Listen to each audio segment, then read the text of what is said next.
School ഒളിമ്പിക്സിൽ മത്സരങ്ങൾ പൊടിപാറുകയാണ്. Junior വിഭാഗം പെൺകുട്ടികളുടെ 400 മീറ്റർ ഹേർഡിൽസ് ആണ് ഇപ്പോൾ നടക്കുന്നത്. തിരുവനന്തപുരം 1513 പോയിന്റുമായി കുതിപ്പ് തുടരുന്നു. സുനിഷ അയ്യലൂരും ഗോകുൽനാഥുമാണ് അവിടെ മീറ്റിൽ നിന്ന് ചേരുന്നത്. Sunisha, Google, very good evening.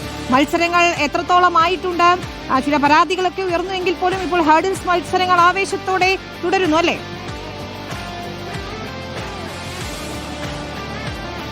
വിനീത, അതാണ്, ആവേശം ഒട്ടും ചോർന്നിട്ടില്ല.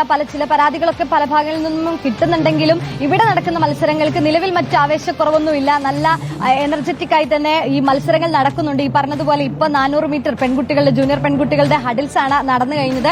ഇനി അങ്ങോട്ടുള്ളത് 800 മീറ്റർ ആണ്. 800 മീറ്ററിന്റെ മത്സരമുണ്ട്. പിന്നെ എല്ലാവരും എല്ലാ കാലത്തും വളരെ കാര്യമായിട്ട് നോക്കുന്ന, അല്ലെങ്കിൽ എല്ലാവർക്കും ആകാംക്ഷയോടെ നോക്കുന്നത് 400 മീറ്റർ റിലേ ആണ് അല്ലെ ഗോകു? അപ്പോൾ റിലേ മത്സരം കൂടി ഇനി ഇവിടെ നടക്കുന്നുള്ളതാണ്. തീർച്ചയായും എനിക്ക് തോന്നുന്നു ഈ കായിക മത്സരങ്ങളുടെയൊക്കെ ഏറ്റവും പ്രധാന എലമെന്റ് എന്ന് പറയുന്നത് ഓട്ട മത്സരങ്ങളായിരിക്കും. അപ്പൊ 100 മീറ്റർ ആയാലും 200 മീറ്റർ ആയാലും റിലേ ആണെങ്കിലും ഹഡിൽസ് ആണെങ്കിലും അങ്ങനെ ആളുകൾ നോക്കിക്കാണുന്ന കാര്യം വേഗരാജാവും വേഗറാണിയും ആരെന്നുള്ളതാണ്. അപ്പോൾ അത്തരത്തിൽ തന്നെ മത്സരങ്ങൾ പുരോഗമിക്കുമ്പോഴാണ് കഴിഞ്ഞ ദിവസം ഇങ്ങനെ ഒരു ചെറിയൊരു വിവാദമൊക്കെ വന്നത്. ഇന്നാണ് അത് പരാതിയായിട്ടൊക്കെ വന്നത്.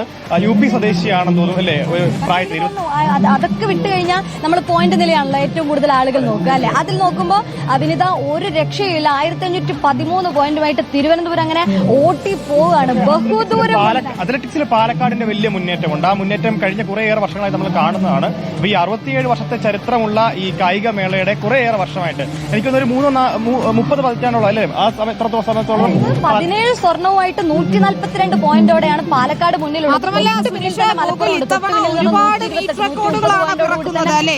ഇപ്പോൾ ശ്രീഹരി ഹഡിൽസിൽ വീണ്ടും മീറ്റ് റെക്കോർഡ് ഇട്ടിരിക്കുകയാണ്.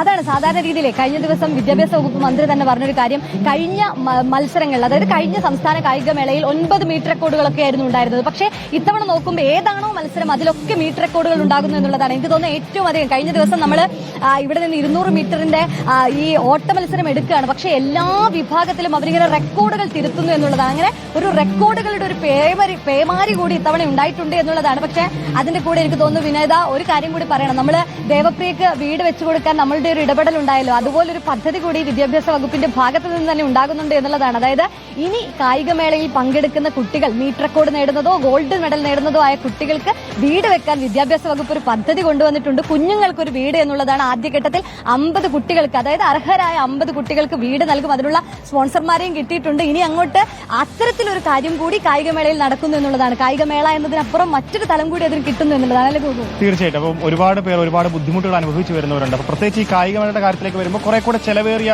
ഒന്നാണ്. പലപ്പോഴും അത് മനസ്സിലാക്കാൻ വേണ്ടിയിട്ട് സംസ്ഥാന സർക്കാരോ അല്ലെങ്കിൽ കായിക ഭരണകൂടം കാര്യങ്ങളൊക്കെ നീക്കേണ്ടതായിട്ടുണ്ട്. പക്ഷെ അപ്പോഴാണ് ഇപ്പോൾ നിലവിൽ ഇത്തരത്തിലൊരു മുന്നേറ്റം ഉണ്ടാകുന്നുള്ള അതാണ് കുട്ടികളുടെ ഒളിമ്പിക്സിന്റെ വാർത്തകൾ. ഏതായാലും വാശിയേറിയ പോരാട്ടത്തിന്റെ വിശേഷങ്ങളാണ് സുനിഷയും ഗോകുലും പങ്കുവയ്ക്കുന്നത്. 50 പേർക്ക് വീട് വെച്ച് നൽകുമെന്ന വിദ്യാഭ്യാസ മന്ത്രിയുടെ പ്രഖ്യാപനവും ഏറെ സന്തോഷം നൽകുന്നതാണ്.